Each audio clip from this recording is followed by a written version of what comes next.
Hello hello, তোমরা সবাই কেমন আছো? আশা করি তোমরা সবাই অনেক ভালো আছো। আমিও ভালো আছি। তো কাজের চাপেতে অনেক দিন হয়ে গেল ভিডিও দেওয়া হয় না। তো আজকে একটা ভিডিও করছি, কুকিং ব্লগ করবো। আজকে মিনি ব্লগ স্কিপ করেছি।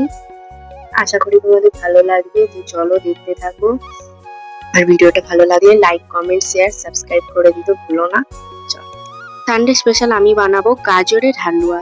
গাজরটাকে প্রথমে গ্রেট করে নেব, তারপর কাজু বাদাম, মাদার ডেয়ারি দুধ, আমুল দুধের প্যাকেট, এলাচ গুঁড়ো, চিনি আরো বেশি লাগবে। কড়াইটাকে গরম করে আমি বাদামটাকে ভেজে তুলে নিয়ে আবার একটু ঘি দিয়ে গাজরটাকে ভেজে নিলাম। ভেজে নিয়ে দুধ দিয়ে গাজরটাকে একটু সিদ্ধ করে নেবো। তারপরে আমি চিনি দিয়েছিলাম আর কাজু বাদাম দিয়েছি, ওটা আমি ভিডিও করতে ভুলে গেছি। তারপর আমুল দুধ দিলাম, লাস্টে আবারও একটু ঘি দিয়ে নামিয়ে নিলাম। তো তৈরি হয়ে গেল আমার গাজরের হালুয়া।